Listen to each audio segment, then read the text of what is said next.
Oui, bonjour. Aujourd'hui, à Pachamama, je vous invite au bord du lac Métabesquega, chez les Atikamekw de Manawan, ce qui veut dire là où l'on trouve des œufs.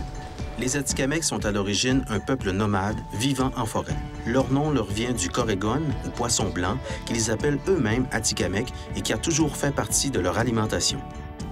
Concentrés au Québec, dans les régions de Lanaudière, des Hautes-Laurentides et de la Mauricie, ils ont dû se tailler une place entre les territoires Innu, Cri et Algonquin. Reconnus comme un peuple doté d'un grand sens de l'humour, les Atikamekw sont des êtres pacifiques. Vivant traditionnellement de chasse et de pêche, ils se disent eux-mêmes beaucoup plus aptes à manier l'aviron que l'épée.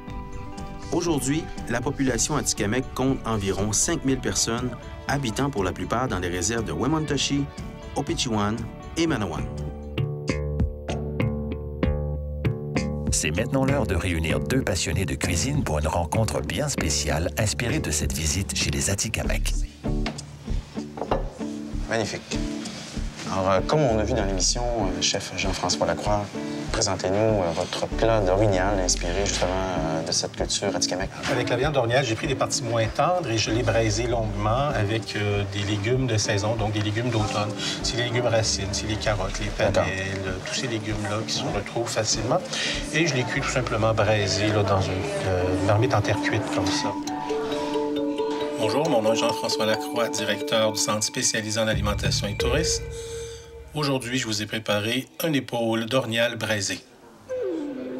On y goûte? Ah oui, bien, j'espère bien. On va sortir la première pièce ici. Voilà. Alors, la viande d'orignal, pour vous, c'est quelque chose que vous mangez déjà, vous avez déjà goûté régulièrement? Oui, c'est une viande qui est bonne. C'est une viande qui a moins de matière grasse. Je veux dire que c'est rare un peu, hein? Donc, on est privilégié, justement, de pouvoir manger cette viande-là. Et il faut souvent connaître quelqu'un qui va à la chasse. Des bons amis que ça va.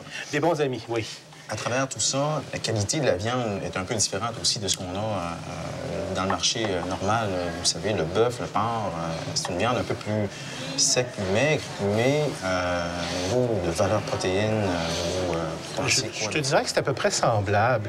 La différence qui existe, c'est qu'il faut changer nos techniques de cuisson. C'est qu'on va la cuire plus doucement, on va la cuire très, très lentement pour garder sa tendreté parce qu'il n'y a pas beaucoup de matière grasse dedans. D'accord. C'est principalement pour ça. Qu'est-ce que vous avez appris de la cuisine des Atikamekw? C'est surtout le partage. Il dit, j'ai attrapé du poisson, je vais le partager avec des gens qui en ont besoin, des gens qui en ont pas. Ouais. On va tuer l'orignal, on le partage avec le propriétaire du terrain ou celui qui a le terrain où on a fait la chasse. On va le partager aussi avec les autres qui en ont pas, qui n'ont pas l'occasion. Donc, c'est ça qui m'a marqué le plus. C'était cette notion de partage, d'aider les autres et pas d'être tout seul dans notre petit coin et de faire notre petite affaire. Ça, j'ai trouvé ça intéressant. Montrer aux jeunes à pêcher, de tout cet enseignement-là qui se fait. Et en cuisine, moi, la façon que je le transfère, c'est de faire des plats conviviaux. C'est des plats où on arrive avec le plat, avec tous les ingrédients à l'intérieur, tout dépose ça au milieu de la table, comme on a fait, là, tout simplement, le plus simplement possible. On partage, on sert nos assiettes, puis on en reprend si on en veut d'autres. C'est vraiment ça, moi, qui m'a marqué le plus. Jean-François, maintenant, après nous avoir présenté cette cuisine-là, dites-nous vers quoi vous pensez que la cuisine risque d'aspirer vers les temps modernes, si on peut dire, de la cuisine autochtone? Je pense qu'on est dans une période un peu d'incertitude. Et dans ces périodes-là, on revient à des valeurs sûres. Donc, on va revenir peut-être avec des choses un peu plus traditionnelles. On va revenir avec l'exploitation du gibier, peut-être différemment un petit peu, et surtout d'exploiter des cuissons différentes. Parce qu'on a eu la génération Teflon, le cuisinier, où tout était saisi à la poêle, mais des bons plats cuisinés, des plats mijotés longuement qui permettent de développer plein de goûts dans nos produits et surtout d'utiliser des pièces moins nobles. Parce qu'il y a juste un filet, il y a 2 filets sur l'orignal. Oui, oui. Et tandis qu'il y a toute la fesse, il y a toutes les épaules, il y a toutes les parties moins nobles qu'on devrait exploiter de façon plus importante. Alors, je ne passerai pas certainement à côté de cette assiette. Vous me permettrez que je vais goûter parce que je pense qu'avec toute l'odeur qu'on a ici et le parfum, ça va être vraiment intéressant.